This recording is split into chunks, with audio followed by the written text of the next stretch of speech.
All right, folks, let's kick things off by unleashing our energy and dividing head first into the wild and wonderful world of Tantra. Forget what you think you know. Tantra isn't just about fancy yoga poses and whispered incantations. It's a mind-blowing practice that embraces a full spectrum of human experience, from the physical to the spiritual. We're talking about tapping into your inner power, reaching mind-blowing pleasure, and discovering enlightenment like you've never imagined before. I don't know about you, but if you can choose whether to get enlightened by sitting in meditation all day and spend your life in retrospection and asceticism, or by having sex, I know what I'd choose. So, now let's get ready for some sizzling secrets as we explore the juicy connection between energy and pleasure. We all know that pleasure rocks our world, but did you know it can also be a gateway to deep self-discovery and spiritual growth? We are talking about turbocharging your pleasure, transcending the ordinary and blasting off into a whole new realm of ecstasy. Trust me, it's about to get hot in here. It's time to unleash your inner tantric superhero. We're diving into practical tools and techniques that can help you tap into your hidden powers. We'll explore mind-blowing breathwork exercises, heart-pounding meditations, and even a little sensual dance to get those energy vibes going. Get ready to don your cape, folks, because you're about to become a pleasure-seeking, enlightened dynamo superhero. Who says the fun has to stop where you leave the temple? We're going to explore how you can bring the magic of Tantra into your everyday life. We are talking about turning your bedroom into a pleasure palace, sprinkling some Tantra into your daily routines, and cultivating a sense of wonder and playfulness in your relationships. Get ready for some delightful and so tasteful tantric sex tips to spice up your life. All right, folks, it's time to ignite that flame within and embark on the path of bliss. No, sorry, start again. All right, folks, it's time to ignite that flame within and embark on the path of bliss. In this segment, we'll delve into the transformative powers of Tantra that can lead you to true enlightenment. We're talking about awakening your Kundalini energy, balancing your chakras, and embarking on sacred rituals that will blow your mind and expand your consciousness. Buckle up, because this journey is about to take you places you've never been before.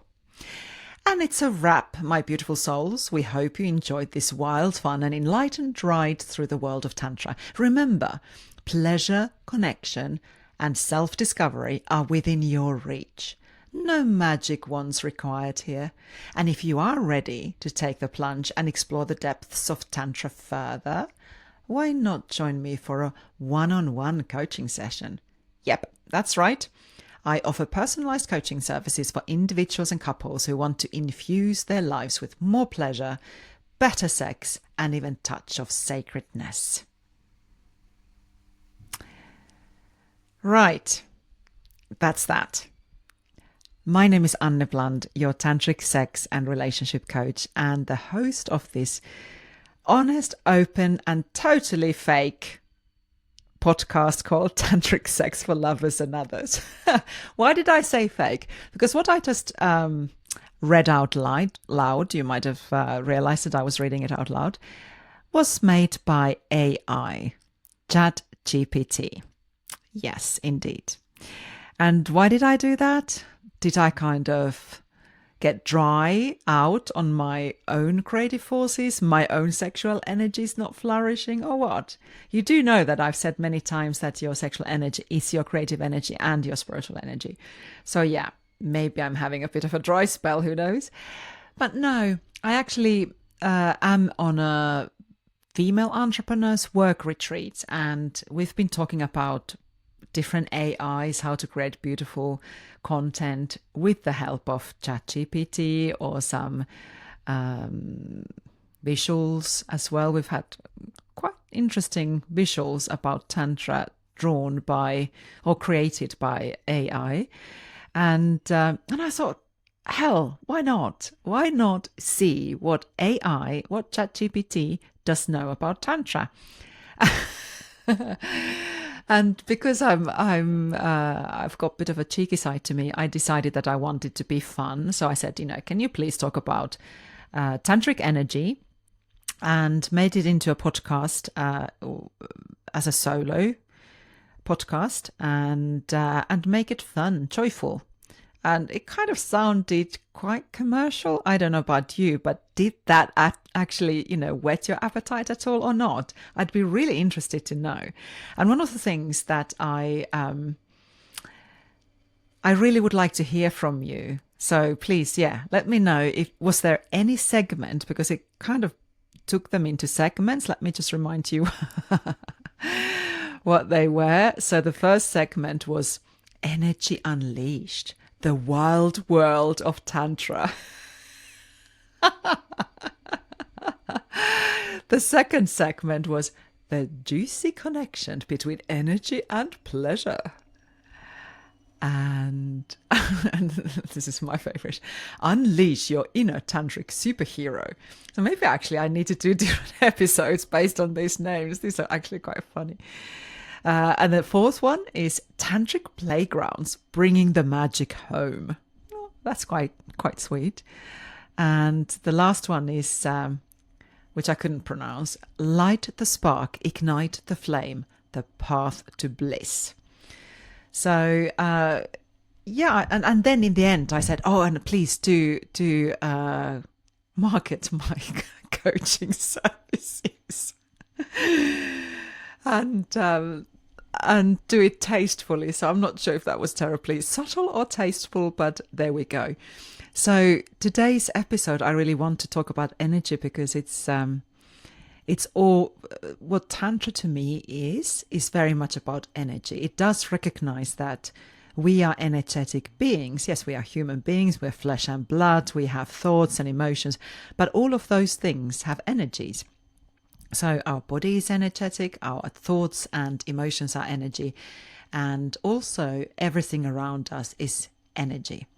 And if you haven't yet gone back to the first episode where I talk about what is Tantra in my opinion, I would really recommend going back there, because there is some, I don't know, my mindful or not so mindful meanderings about what is Tantra. And it might help you a little bit understand where I'm coming from. So anyway, when we talk about Tantra and energy, it's the kind of a guiding principle of everything. So I think chatGPT got it somewhat right, and maybe there's a relationship to be had with AI. And it was so funny actually. I said back, I think that's a little bit too cheeky. I don't think that would go down with my listeners. And ChatGPT apologized. It wrote back to me saying, I'm sorry you didn't like that. Would you like me to have another go? I'm not going to read out what the next version was. But I mean, I find it quite interesting to really have this relationship with ChatGPT, because it's my first go. Never done it before, but I can sense that there is a relationship to be had, and I don't see it as a contradiction to tantric life, because we still are going to have AI in this world. It's not going to go away, and the same way as most modern neuroscience has proven, at least in my mind, the thousands of years old tantric practices actually were right, and they are helping us to heal, to have more pleasure, more liveliness, more energy, more connection, more beauty, more bliss and ecstasy. The same way, I believe we can help to create an AI that actually understands the consciousness side of things and has the best interest of our world us as human spiritual beings, conscious beings, and the planet Earth.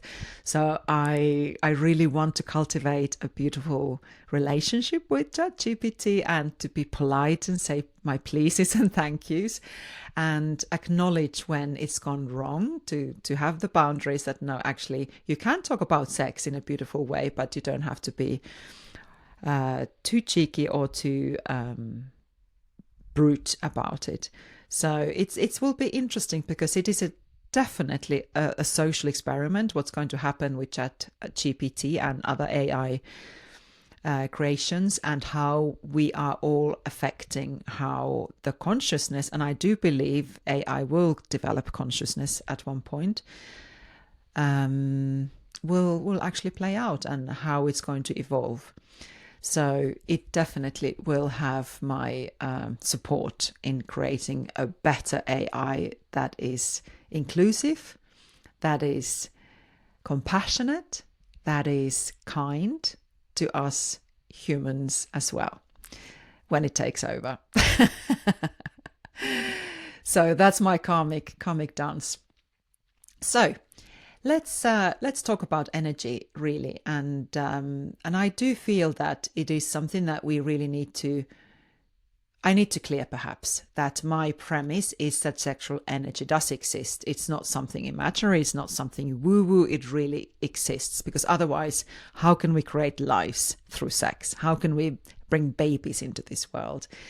Sexual energy is the thing that gives you vitality. I've said so many times, when you are really feeling your juices flowing, you have creativity, you have more to give to everybody else. You can really bring that pleasure into world, and you can connect you can actually have energy on tap, in a way, when you know how to create pleasurable experiences to yourself, and if it's a partner, play with your partner.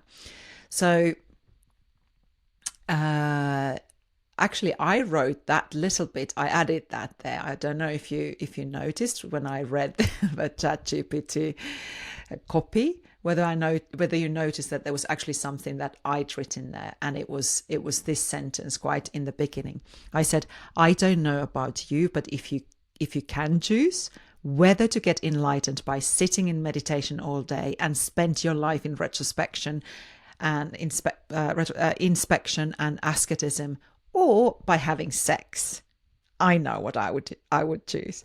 So that was actually mine, not ChatGPT. So what do I mean by that? We have something in we have energy, and in the vital force that is in us. When we are dead, we don't have that vitality. It's not about our heart failing or lungs failing. It's actually that the energy, the life force, goes out. And that is in Asian traditions called prana, or chi, or ki energy.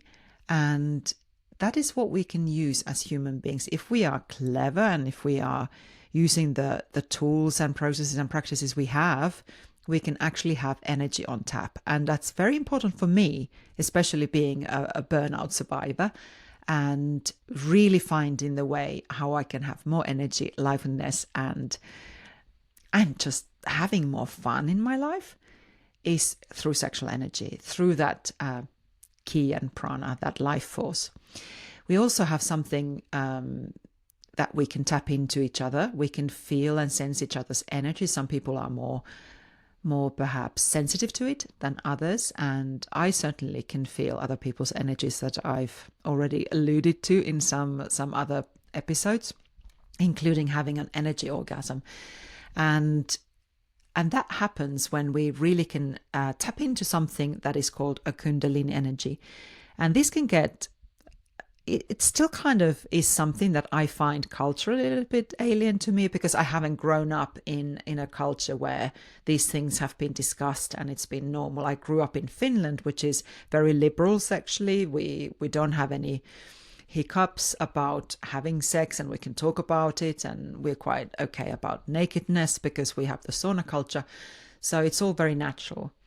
But when we start talking about sexual energy and kundalini and chakra systems, or the three Tantians in Taoistic tradition, it kind of starts getting a bit uncomfortable to me. I own up to that.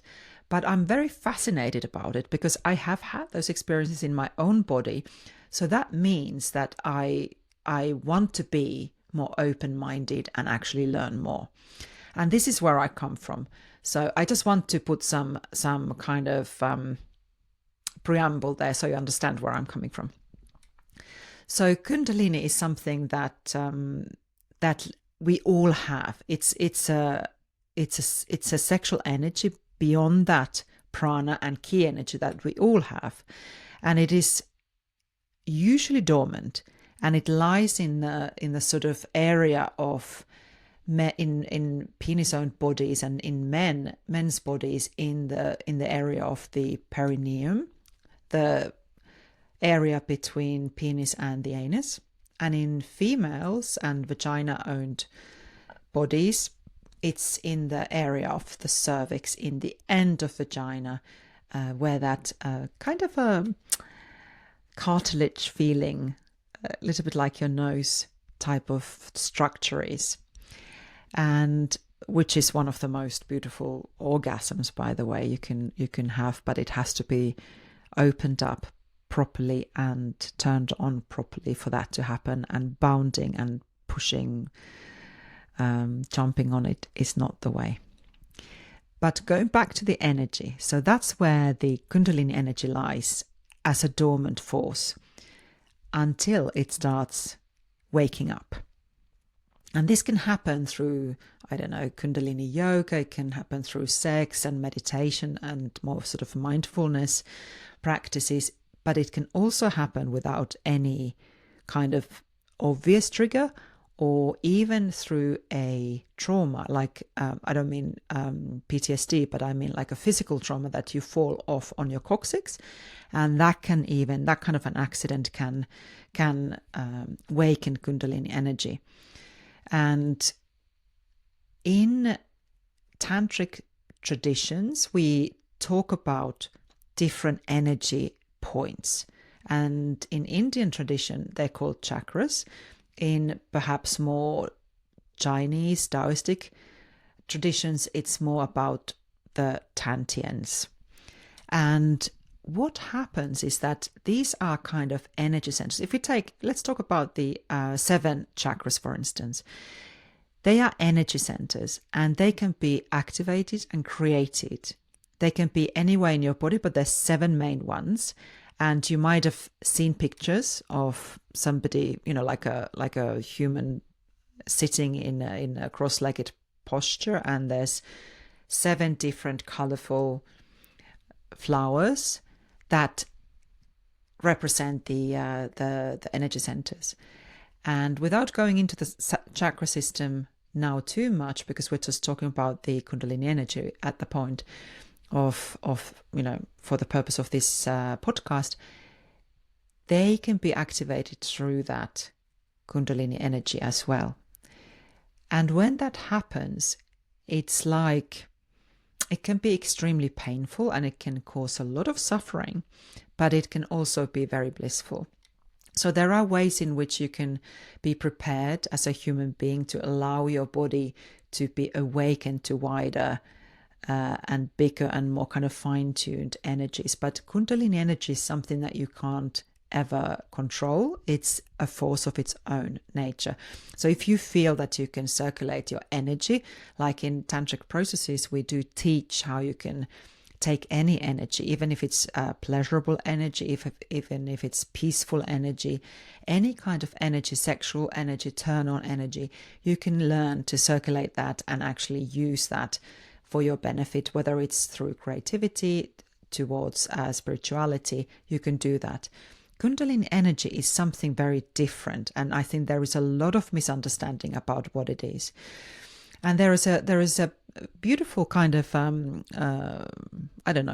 story or representation in a way that your spine is like a rod or like a shaft, where that energy starts uncoiling upwards. And it goes like in two ways. It has the feminine energy and it has the masculine energy. And that's why I feel that Tantra is very inclusive, because it doesn't look at what your body is, what kind of body were you born into. We all have both feminine and masculine energies, because they are those opposing energies within our spine, or latent in the base of our spine, as I explained earlier. And they, I don't know if you've noticed, but if you're in medical profession, or you've noticed, there is a emblem or kind of logo of the doctors' medical profession, which is called caduceus, and it's like a shaft where there's two different snakes coiling up the shaft. And that is actually a representation of Kundalini and your spine. And that is the enlightenment. That's how it happens. And it all sounds very theoretical, but once you've experienced it, it is quite it is something that is very, I don't know, it can make you mad. I believe that there is lots of people in mental institutions that actually have had a Kundalini awakening, but because they haven't understood what has been happening, because our societies are not teaching us, then it can become misdiagnosed as a mental illness, for instance, because they start hearing and seeing and feeling things that normally shouldn't be having those kind of phenomenon, or your body starts using the energy that is there's too much energy. It might start actually working in a funny way that is uncontrollable and out of your control, and they are called kriyas. So there is quite a lot that can feel frightening when Kundalini energy starts awakening. And this is something that I think we ought to, and I know very well that now that I'm talking about this, I can freak out some of you, and you start saying, okay, I'm having sex. No, I don't. I hope you don't say that. But it is something that we need to talk more about, and I will do my best to bring guests here who can talk more about this. We can have open discussions. We can really look at what does it mean if you start having different phenomena that you don't understand where it's coming from, whether it's something that is part of you or somewhere else. And I think this is very important distinction to be made. There's so much power in each one of us that we do not understand. And Kundalini is one of those forces that will, once it starts awakening and you know what's happening and what to do with it and how you can live in harmony despite of that, and you know how to relieve the pain and suffering it might cause you and to surrender to that energy, the easier your life will be. But it will mean that you are becoming an enlightened person. And that's something that I find extremely humbling and extremely beautiful. And that is something that I think, if you have any experiences, I would be very happy to hear and also to support you in that, because I've gone through quite a lot of that, and would be very honored to be able to help you and support you. So that's a kind of a bigger discussion that we will definitely get back to, and we will talk about Kundalini energy more. And I would love to invite, if you know somebody who would be good person that you would like to listen to on this podcast, please do let me know. You have my email in the show notes, anneblunt@selfishlyhappyyou.com. And I'm always happy to get any messages and requests for this podcast. So let's talk about the sexual energy then. So what I have noticed in my private practice, and also when I do workshops, is that sexual energy can be quite stuck in some people.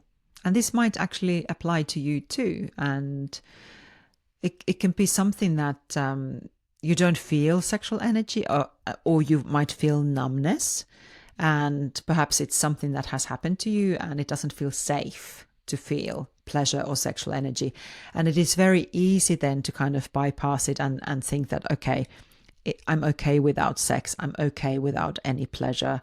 I have other things I can concentrate. I have my kids or my work or my hobbies, or, I don't need sex. And I must say I've been there. And once I realized that it's not really how humans have been designed to be, and how much beauty and happiness and peace and all that pleasure we can find in our bodies, I don't want to go back into that state ever again, where I don't feel sexual energy. So the other end of spectrum that I've also seen is that there is too much sexual energy. It's kind of total overdrive. There's too much sexual energy and it's not very easy to contain it. And this will actually start interfering your life and can be quite embarrassing sometimes if the place is not the right place, or the object of the desire is not willing. So there are different, obviously in these two spectrums, there's lots of in between as well. Or it can also be that your sexual energy has been hardwired in a way into your nervous system in a particular way where, for instance, you can't get turned on without watching a particular type of porn, or only by using a vibrator.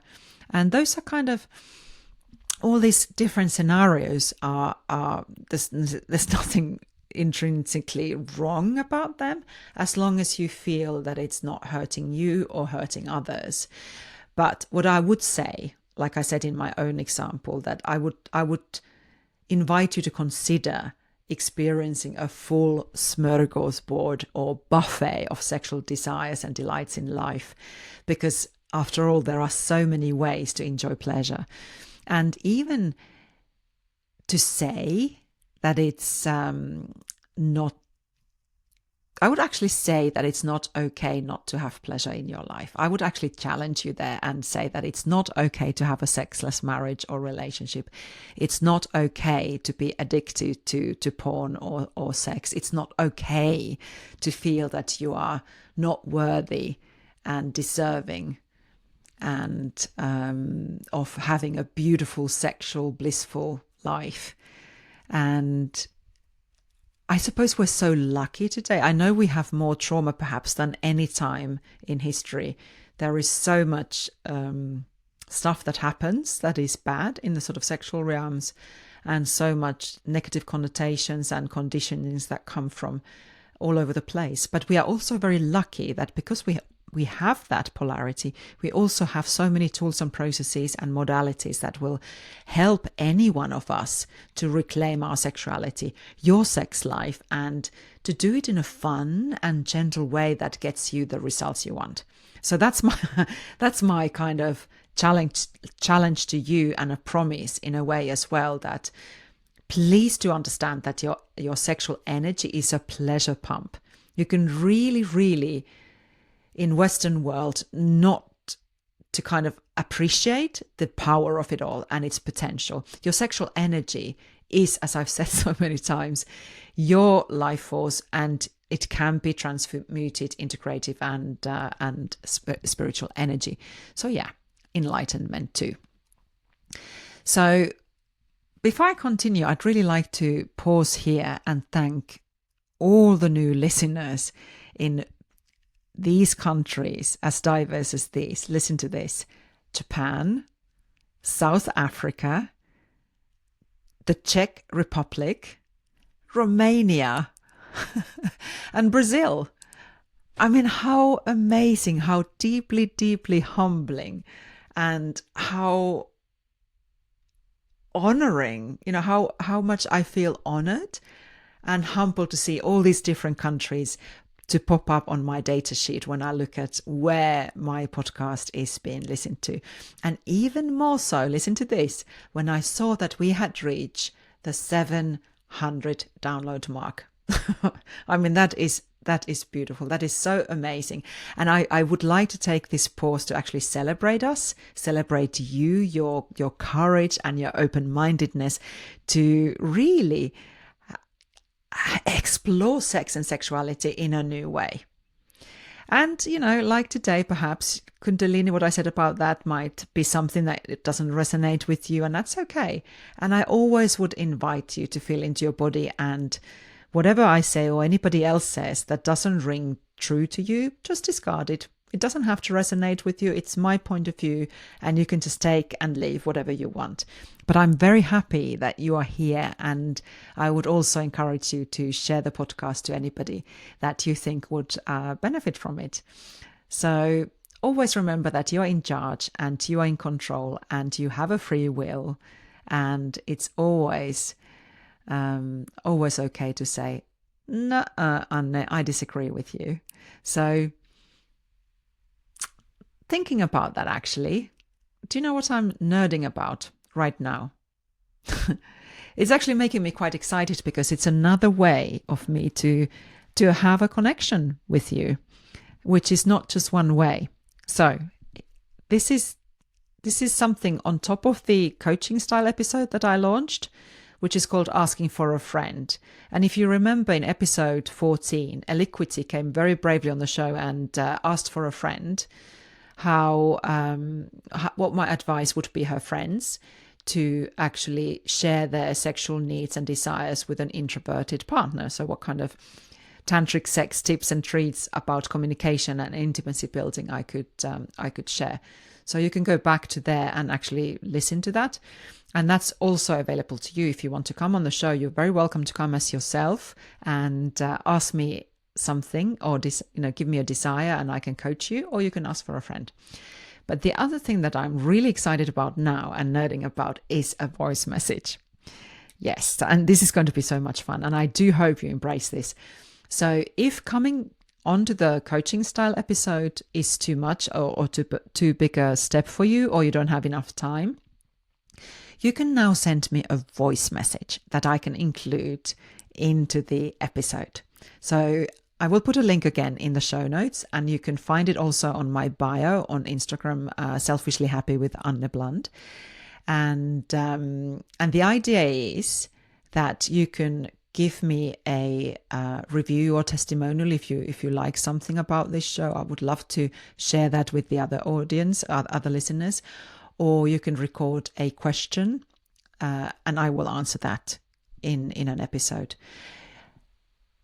Actually, here is the thing. You could actually go and click on that link, the voice recording link, send me a voice recording to tell me which episode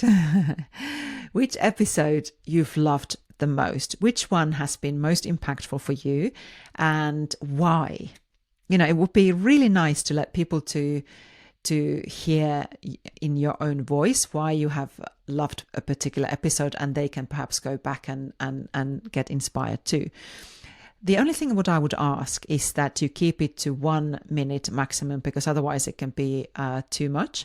So maximum 60 seconds, record your question, your testimonial, your feedback, whatever it is that you want to say live to on these episodes, and so that others can hear as well. That would be really, really cool. I really like that.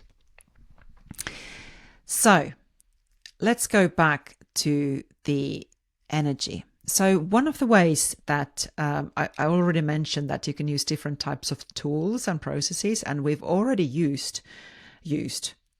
covered quite a few of them in this podcast. So I've been talking about my tantric holistic sex tools like the presence, focus, intention, sounding, movement. Oh gosh, what's the sixth one? I can't remember now. And energy is the seventh. So we are now looking at what are the ways in which you can do those. And don't forget that you have also that pleasure guide. I've written Pleasure is Your Birthright, 7 holistic sex tools. So things like breath and also physical movement and meditation, I think those are the kind of key things that you can awaken and circulate your energy throughout your body. And if you're having a partnered play, you can also learn how to do it with a partner so that you can really merge into one. And that will be one of the greatest ways of doing a breath work and energy circulation process, that you can really create the intimacy and the connection that most of us crave the most. So, how can you then use energy in Tantra for pleasure? I think that's a really $1 million question, because we know now that Tantra emphasizes that pleasure is not just a physical sensation, but it's also like a portal, if you like, into expansion and connection. It's really making the sexual experience not just live in your genitals and having that kind of big O and then relaxation. It's very much about having an intentional practice where you can tap into your sexual energy and transmute it into more profound and transformative processes where you have out of the body experiences, you can have expanded higher consciousness experiences and so on. So really, when we talk about Tantra, I know it's very much about slowing down. That's the kind of general feel that people say that, oh, I don't have really time for that and it's too long. But it's not necessarily taking more time. You can still have a tantric quickie if you like, but it's really in terms of slowing down your nervous system. You're coming from not the kind of hyperactive, hypervigilant state. You're coming there with mindfulness, and you're coming there to cultivate a deep connection with yourself and with your partners. So it is in that sense slowing down, but it doesn't necessarily mean slowing down in like hours and hours, like we know Sting does, or does he? So it is very much about touch. Touch is the sixth one. Yeah. So that was the one that I couldn't remember. So when you really learn how to touch, how to kiss in a tantric way, and how you can do tantric breathing techniques, you can really have that awareness that starts building up the energy and awaken those energy centers, like I mentioned earlier, the chakra centers that actually correspond, going back to the science, corresponds to the endocrine systems, or the Tantians, in which are the three Tantians in Taoistic tradition. So you can actually, learn to expand your capacity to have pleasure and bliss. And that way you can have the energy to ripple beyond the whole physical experience and really have the emotional and spiritual growth. I believe there is so much that sex can give healing to personal development and spiritual development. And I would actually argue that even in professional development, and I might do another show on that in later times. But in my view, Tantra has this view of pleasure and energy and enlightenment that are all intertwined, and it's something that as experiencing our humanity, we can then transcend into conscious and spiritual beings. So it kind of binds us to that falling out from Eden and always seeking for connection and being one with divinity. It actually, sex bridges that. So yeah, so that's really kind of understanding that your body and your sexual energy is the conduit of potentiality into spiritual growth. So that's really quite interesting idea, and I do hope that we can continue discussing this. And if you would like to come and discuss it with me on a show, that would be really awesome. And also to send me questions, because I know I can be quite vague and I can sometimes get into tangents, and I've had feedback before. So Would you prefer, would you prefer that I ask ChatGPT in future as well? Did you actually like what they wrote for me about this episode? Or would you like to listen to more of my meanderings about what are the kind of practical ways of bringing Tantra and tantric principles, philosophy, and practices into your daily life, in bedroom and even beyond the bedroom? So send me your questions. Let me know what would you like to hear next. I mean, one of the things that I would like to discuss next time is actually follow what happened in the last episode with Mikey Brackett. We discussed about roadblocks to bliss, roadblocks to sexual health and well-being, because we were talking about what kind of archetypes men have and why, for instance, warrior archetype, when it's not integrated, is not terribly helpful to anybody and can be very detrimental and dangerous even. So next time I'd like to discuss what does it mean in the sort of female archetypal world. So we're looking at female roadblocks and how can we use archetypes to help in that way. So I've now covered all the 7 holistic tantric sex tools. So you can go back and listen to the ones about the other 6.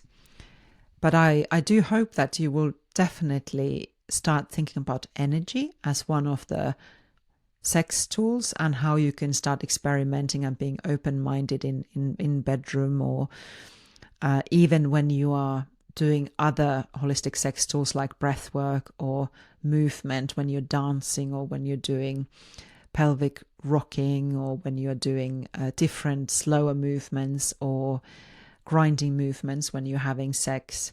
How, just be curious and experimental and see how it changes, and have that mindfulness, i.e. the presence and the focus, and be intentional about your sexual practice, because don't forget, it's a practice. You can learn to be better at sex. You can learn mastery and mystery. No, that doesn't go right. Mistressness of sexuality and sex, and actually create that mystery and have the magic of sexual energy in your life, in daily life, in your sex life, in the bedroom, in the kitchen, in the boardroom, wherever you want it. And yeah, start experimenting. And if you do, if you do want to learn more guided practices and tailored practices for you, do not hesitate to contact me. I think chatGPT is really teaching me how to promote my coaching services. So I'm very grateful for chatGPT, and I am anyway and always here to support you and your personal growth, your sexual growth, and having the life you want. And this is me, Anne Blunt, your tantric sex coach and relationship coach, and a host of this authentic and very open and honest podcast called Tantric Sex for Lovers and Others. See you soon. Hear you soon. I'd love to hear your voice. Send me your voice messages. Bye now.